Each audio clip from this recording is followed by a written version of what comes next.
Assalamualaikum warahmatullahi wabarakatuh. Halo guys, kembali lagi bersama saya Bobby Herian. Kali ini saya ingin membahas salah satu komentar yang ada di suatu video di YouTube saya guys. Jadi ini komentar guys, jelas sekali orang ini nggak pernah belajar sejarah ya gitu ya. Jadi eh, dia komentar begini guys. Jadi kata dia, ini orang yang sama yang kemarin ya, yang waktu saya bahas yang tentang hafalan itu guys. Jadi dia katakan kali ini, oh jadi Nabi Muhammad itu tidak menerima langsung wahyu dari Allah berupa buku gitu ya. Ini dia udah ngaco guys. Gini ya, saya terangkan ya. Buku itu baru ditemukan pertama kalinya di abad pertama guys. Itu pun masih nyetaknya pakai cetakan liat dan itu lama buatnya. Dan cetakan liat itu sering pecah gitu kan. Baru sekitar abad 5 sampai 8 itu baru mulai ditemukan cetakan dari perunggu.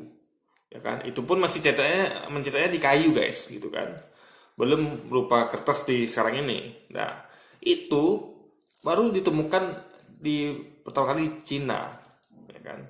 Tahun abad 5 sampai 8. Nah, tahun 1400-an itu baru pertama kali buku cetak massal. Itu baru cetakannya dari logam ya, dari di Gutenberg. Itu yang pertama kali beliaulah yang menyebarluaskan buku. Itu pertama kalinya buku disebarluaskan cetak dan massal gitu kan, tahun 1400-an. Nah, pada tahun Nabi Muhammad dan sebelumnya itu orang masih menulis di atas gulungan, gulungan-gulungan seperti dari kulit kambing, dari pelepah kurma gitu kan. Nah, kalau dahulu tuh bahkan zaman Yesus atau Nabi sebelumnya itu masih berupa di gulungan-gulungan papirus gitu kan. Dari itu apa eh, apa ya namanya, gulungan seperti itu tuh masih belum berupa kertas juga ya, masih jauh dari kertas gitu. Jadi dia orangnya apa nggak pernah belajar sejarah gitu. Jadi kalau dia apa aja nggak tahu kalau dulu ada buku gitu. Jadi apa dia bayangkan buku yang sekarang ini dulu udah ada gitu ya. Ini jadi dia kurang belajar sejarah gitu. Nah, lo katanya lagi, jadi tentu dia membayangkan lagi kalau Allah tuh langsung memberikan buku kepada Nabi Muhammad gitu. Ini ngaco guys ya. Nabi-nabi dari dahulu itu tidak ada yang menerima langsung dari Allah itu berupa buku. Ya, semuanya berupa wahyu. Wahyu itu yang mereka dengar, ya kan? Ya itu yang mereka sampaikan gitu. Nah, khusus kayak Nabi Musa. Nabi Musa itu ya, itu menerima 10 commandment atau 10 perintah itu ya. Taurat itu berupa loh batu. Ingat, masih berupa loh batu, guys. Belum buku loh batu. Yang Allah cetak di loh batu itu. Nah, itu pun bukan memberikan langsung secara terima pakai tangan itu, guys. Allah datang muncul berupa makhluk atau manusia lalu ngasih ke Musa. Enggak. Musa menemukan loh batu. Dari situ ada suara yang menyampaikan, suaranya ini bukan bukan suara ya, tepatnya semacam petanda kalau itu adalah Taurat yang Allah turunkan untuk Nabi Musa gitu. Jadi sekali lagi guys ya, orang ini nggak pernah belajar sejarah gitu, membayangkan kalau nabi-nabi itu Nabi Muhammad itu menerima buku dari Allah gitu. Ini kacau. Jadi nabi-nabi itu semua menerima wahyu dari Allah tuh ya melalui perantara malaikat Jibril, ya kan? Seperti kasus Nabi Muhammad. Lalu kata dia nerima dari makhluk misterius di gua Hira. Itu nggak makhluk misterius, itu adalah malaikat Jibril. Itu didefinisikan di Quran. Jadi bukan makhluk misterius. Makhluk misterius itu adalah yang tidak terdefinisi, yang nggak tahu siapa. Ini diketahui siapa guys. Itu malaikat Jibril. Dan itu malaikat Jibril ini beberapa kali ketemu dengan Nabi itu. Beliau kadang-kadang menampakkan dirinya itu fisiknya itu seluas cakrawala. Bahkan beliau membawa Nabi sampai naik ke Sidratul Muntaha guys. Sampai dalam Isra Mi'raj, cuman dia tidak sampai ke tempatnya ke arasnya Allah gitu, karena beliau malaikat Jibril nggak mampu gitu kan. Nah, jadi ini sebenarnya kalau dia mau piknik, kalau dia mau belajar sejarah dia akan paham ini gitu. Jadi ini orang memang pengetahuannya kurang gitu. Nah, lalu mengenai katanya lagi, emang yakin kalau yang hafalan itu sama gitu kan yang disampaikan Nabi Muhammad kepada eh, sahabatnya gitu kan. Nah, ini dia berarti dia gini. Coba deh dia nonton deh acara Hafiz Cilik. Nah, di situ kalau dia pernah nonton ya acara Hafiz Cilik di STI kalau nggak salah tuh, itu kan ada anak kecil ya. Ingat, ini baru ngomong anak kecil loh, belum orang dewasa. Anak kecil yang masih SD gitu kan. Bahkan ada yang masih balita 5 tahun mungkin ya. 5 tahun kita ada itu 6 tahun gitu kan. Itu dibacakan hafalan guys. Nanti dites sama ustadznya gitu kan, dites. Nanti ustadz tuh akan ngambil acak di Quran surat berapa, nanti si anak akan menuliskannya gitu guys. Nah itu langsung diuji sama ustadznya gitu kan. Nah ustadznya karena sudah hafal, ustadznya nguji nggak lagi pakai Quran gitu. Yang pakai Quran adalah para jemaah yang nonton di studio itu, penonton studio. Bahkan ada yang hafal tuh nggak perlu lagi nengok teks Quran tuh. Jadi itu bisa diuji guys. Ya, beda sama kitab, nggak ada kan, ada temukan acara kitab seperti itu di mana seorang penghafal Alkitab, ya memang nggak ada penghafal Alkitab, tapi kalaupun ada, ya ini pasti nggak ada ya, bukan kalaupun ada, kayaknya memang nggak ada karena belum pernah ditemukan. Jadi itu dites langsung, kan nggak ada guys, cuman ada jadi pada hafiz Quran. Nah di tes itu ya, itu dia nonton seluruh Indonesia, bahkan orang luar juga bisa nonton gitu. Nah, jadi seperti itu. Jadi nggak mungkin hafalan itu beda guys, ya kan? Karena yang dihafal satu sumber gitu, yaitu dari lisannya Rasulullah gitu. Itu yang dihafal, sumber satu gitu. Nah, dan lagi coba bayangkan ya, apa dia nggak pernah nonton ustaz-ustaz kita ceramah. Contoh yang paling fenomenal itu Ustadz Adi Hidayat. Beliau itu tidak perlu dan banyak ustaz lain itu yang tidak perlu membuka Quran. Mereka menyampaikan ayat dengan artinya tanpa perlu membuka teks, nggak seperti pendeta. Kalau Anda lihat pendeta ceramah ya, itu pendeta itu masih membaca Alkitab. Di podiumnya itu masih ada Alkitab gitu. Beliau ini nggak hafal ya. Ya, nggak hafal Alkitabnya sendiri, sama seperti beda sama ustaz Islam yang hafal Quran gitu. Bahkan ustaz dia itu bisa menyebutkan nomor ayat dan di mana letaknya di Quran, ini bisa menyebutkan itu. Jadi hafalan itu luar biasa guys. Jadi orang ini harus tonton video saya tentang hafalan itu kan. Nah, bahkan ketika ibadah ritualnya, teman dapat umat Kristiani di gereja itu kalau mereka nyanyi guys ya, nyanyi untuk memujian itu mereka megang teks masing-masing gitu. Mereka nggak hafal ayat-ayatnya, mereka nggak hafal gitu. Bahkan jangan ayat lagi, lagu-lagunya pun mereka nggak hafal, lagu-lagu pujian itu gitu, ya kan. Nah, dan bahkan teksnya aja pun dalam bahasa Indonesia gitu kan, teks yang di Alkitab yang Indonesia gitu. Jadi dan banyak mereka tidak hafal ayatnya sendiri gitu, bukan banyak, semuanya gitu kan. Nah beda dengan umat Islam. Anda bayangkan ya, umat Islam itu sehari sholat 5 kali sehari ya, minimal itu, belum lagi kalau ada sholat sunnah gitu kan. Nah 5 kali sehari itu ya, subuh 2 rakaat, saya ulang kayak gini, subuh 2 rakaat, asar, zuhur 4 rakaat, zuhur asar 4 rakaat, maghrib 3 rakaat, isya 4 rakaat. Itu tiap rakaat tuh dibaca ayat Quran guys, Al-Fatihah, dan setelahnya itu surat Quran itu dibaca, mau Al-Baqarah, mau Al-Ikhlas, Al-Anas gitu kan, Al-Falaq, seterusnya. Jadi itu di luar kepala, nggak ada apa. Anda pernah lihat, mungkin 1-2 ada ya, kayak siapa kemarin itu memang nggak hafal. Tapi kalau yang hafal ya, kayak saya nggak perlu lagi baca, lagi sholat saya megang Quran nggak perlu lagi, semua dalam kepala saya gitu. Habis Al-Fatihah itu sudah merupakan ayat Quran, surat di Al-Quran itu. Nah, setelah Al-Fatihah kita baca, disunahkan membaca ayat surat yang lain, kayak Al-Baqarah, ya kan, Al-Falaq, Anas. Jadi itu nggak perlu lagi bawa teks guys. Nah, itu ketika kita sholat jemaah ya, itu imamnya itu ya, itu bisa dikoreksi sama makmum.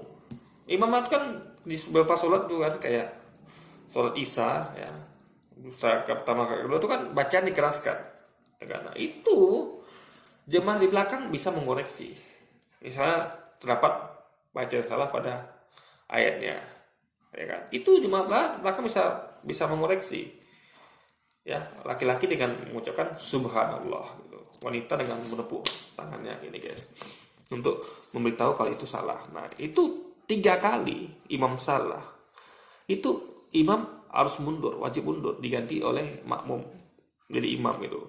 Nah bagaimana caranya kalau tidak sama hafalannya, bagaimana bisa dikoreksi? Tentu hafalan sama maka bisa dikoreksi. Itu guys, itu tidak jadi pada umat Kristen ini, jadi hal seperti itu gitu. Nah jadi makanya orang ini harus, dan ingat apalagi ke tarawih itu ada tahu berapa rakaat itu kan, minimal itu ya 4 4 3 minimal. Tarawih 4 rakaat, witir 3 rakaat, atau ada lagi mencari jadi 2 rakaat, 2 rakaat atau 2 rakaat baru 3 rakaat gitu kan. Nah bahkan ada lagi yang sampai 23 rakaat dan lebih lagi gitu. Nah itu bahkan jadi mereka tuh membaca Quran itu ya bahkan full satu 30 juz itu ya, satu Quran itu full dalam sholat tarawih itu guys, tiap malam gitu. Anda bayangkan, luar biasanya guys, luar biasanya kalau sudah hafal itu gitu kan. Jadi nggak perlu lagi teks itu hanya bagi kita, orang-orang yang nggak hafal kayak saya nggak hafal semua Quran ya kan. Nah untuk itu saya masih butuh teks Quran gitu. Nah ketika saya sendiri, ketika saya pengen menghafal pengen membaca Quran gitu kan, atau ketika sholat itu saya bisa membaca tanpa teks, khusus soal yang saya hafal gitu guys. Nah saya nggak perlu lagi teks Quran gitu. Nah apalagi orang-orang yang sudah hafal seluruhnya, teks Quran yang seluruhnya, mereka tidak perlu lagi buku teks, itu nggak perlu, itu semua udah ada di kepala mereka gitu ya kan. Nah, yang dihafal satu sumber guys. Nah juga waktu saya juga pernah buat video sebelumnya itu ada pertandingan Kori internasional di mana itu dites bacaannya, hafalannya, bacaannya, kefasihannya, indahnya, tajwidnya, segala macamnya.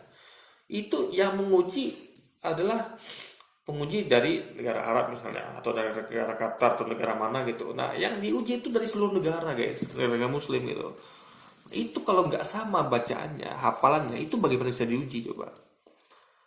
Nah itu yang perlu Anda ketahui. Sama kayak misalnya pakai bahasa Inggris, misalnya menguji tentang apalagi itu kan, kayak kuliah lah misalnya. Anda kuliah memakai bahasa Inggris, kuliah di Amerika misalnya. Nah itu kita kan wajib bisa bahasa Inggris, dan itu bisa belajar tentang ini misalnya dalam bahasa Inggris. Itu semua murid di seluruh negara kan harus punya hafalan sama gitu, dan itu bukan hafal lah ya, lebih tepatnya sumbernya sama gitu, yang dijadikan sama gitu. Cuman murid-muridnya harus pakai bahasa Inggris, sama kayak umat Islam juga gitu kan, dalam bahasa yang sama, itu bahasa Arab gitu guys. Nah dan diuji gitu. Jadi intinya lah orang-orang ini nggak ngerti pentingnya hafalan gitu. Mereka jadi makanya memang beda makom guys ya. Orang yang nggak hafal, yang nggak pernah biasa hafal, nggak pernah hafal sama sekali, itu memang beda dengan orang yang hafal itu. Jadi mereka tuh mindsetnya beda gitu. Mereka selalu meremehkan. Mereka emang bisa ya sama gitu. Ya Anda nggak pernah coba menghafal, coba kalau Anda hafal, Anda bakal tahu kayak Pancasila nih ya. Nih, coba saya termasuk orang yang hafal Pancasila. Banyak lagi orang luar sana yang hafal Pancasila. Yuk coba saya tes ya. Coba kita samakan hafalan kita ya. Saya nggak ada di depan saya nggak ada teks Pancasila nih guys ya. Bahkan saya picing mata ya sekarang ya. Nih, coba Anda yang hafal Pancasila ya, coba Anda yang hafal Pancasila, atau Anda yang nggak hafal Pancasila, ambil buku teks Pancasila. Yang gampang langsung, nggak usah ngomong Quran, karena Quran tuh nggak global, hanya Islam aja. Pancasila itu kan Indonesia kan cukup banyak yang tahu itu, bahkan kayaknya wajib semua ya Pancasila itu kan itu kan dasar adalah dasar negara gitu. Nah coba ya saya bacakan Pancasila ya, sama nggak hafalannya gitu dengan buku teks sama yang di Pada? Pasti sama, saya jamin. Jadi sumber ada lain ya, kalau sumber sama Pancasila yang itu pasti sama. Coba kita lihat, saya picing mata sekarang ya. Nih Pancasila, sila pertama, ketuhanan yang Maha Esa. Coba Anda cek, sama nggak dengan buku teks atau di hafalan Anda? Kedua, kemanusiaan yang adil dan beradab. Ketiga, persatuan Indonesia. Keempat, kerakyatan yang dipimpin oleh hikmat kebijaksanaan dalam permusyawaratan perwakilan. 5, keadilan sosial bagi seluruh Indonesia. Coba, sama nggak? Pasti sama, saya jamin. Nggak mungkin nggak sama. Nah, itu kekuatan hafalan gitu. Sumbernya sama, ya sama hasilnya gitu. Kecuali orang-orang yang nggak biasa menghafal, dia nggak pernah menghafal, ya bagi mereka itu suatu hal yang apa yang nggak masuk akal karena mereka nggak pernah melakukannya gitu guys. Ibarat orang nggak pernah mencangkul, disuruh mencangkul, ya bagi mereka nggak masuk akal. Aduh baru jangkul sedikit, aduh udah pegel gitu kan, apa saya pinggang saya gitu. Nah itu ya guys, intinya adalah anda nggak pernah melakukannya gitu, makanya anda heran emang bisa sama hafalan yang disampaikan Nabi dengan hafalan sahabat. Ya sama, karena sumbernya sama, yaitu Nabi gitu. Dan ingat, Al-Quran adalah mujizat ya. Allah berjanji di Quran itu, Allah mengatakan ya, Al-Quran itu berjanji bahwa Al-Quran itu akan mudah dihafal bagi siapa saja. Mudah dihafal guys gitu. Bahkan anak kecil aja hafal kan. Allah mudahkan kita untuk menghafal Quran. Salah satu yang buku di dunia ini ya, kitab suci yang mudah dihafal cuma Quran gitu. Itu janji Allah gitu. Dan Allah teman-teman janjinya kan. Dan itu cara Allah menjaga Quran. Karena Quran ini adalah kitab yang berlaku hingga akhir zaman, maka Allah harus jaga itu, dan Allah jadikan Quran mujizat sehingga mudah untuk dihafal guys. Coba lihat, ada nggak kitab lain yang dihafal di Quran atau buku-buku? Nggak ada. Ada orang hafal buku tapi itu nggak semuanya, nggak persis satu per huruf tuh nggak ada guys. Hanya Quran lah orang hafal, bukan hanya Arabnya tapi juga terjemahannya bahkan guys. Luar biasa, karena Allah mudahkan itulah mujizat Quran gitu. Mudah dihafal guys, dimudahkan gitu. Ya kan? Bahkan di praktiknya tuh sering di sholat 5 waktu, sholat tarawih, ya kan? Itu semua sholat sunnah gitu. Belum lagi kalau Anda wirid gitu kan, atau bahkan ceramah pun menggunakan Al-Quran untuk dalil ya gitu. Nah, jadi sekali lagi Al-Quran itu turun berupa wahyu, bukan buku langsung pada Muhammad, tapi Allah memberikan wahyu melalui perantaran malaikat Jibril, atau langsung Allah tanamkan wahyu itu ke dada Nabi Muhammad. Dan Nabi Muhammad menyampaikan kepada sahabatnya, dan para sahabatnya menghafalnya.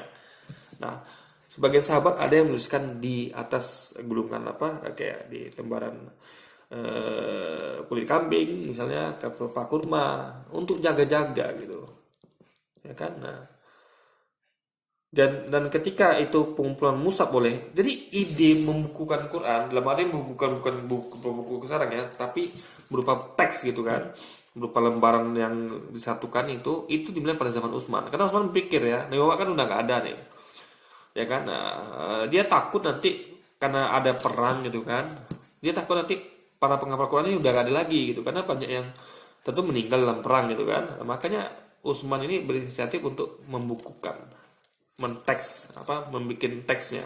Nah, waktu itu para sahabat dikumpulkan gitu untuk menyetorkan hafalan, untuk menyamakan hafalan. Jadi sekali lagi ya, saya sama kayak orang sholat jemaah, ada imam membaca dan makmum mendengar, makmum bisa mengoreksi. Sama kayak itu juga, sahabat itu juga nanti ketika dikumpulkan itu ya, itu saling mengkoreksi. Oh, yang sedengar begini nih gitu.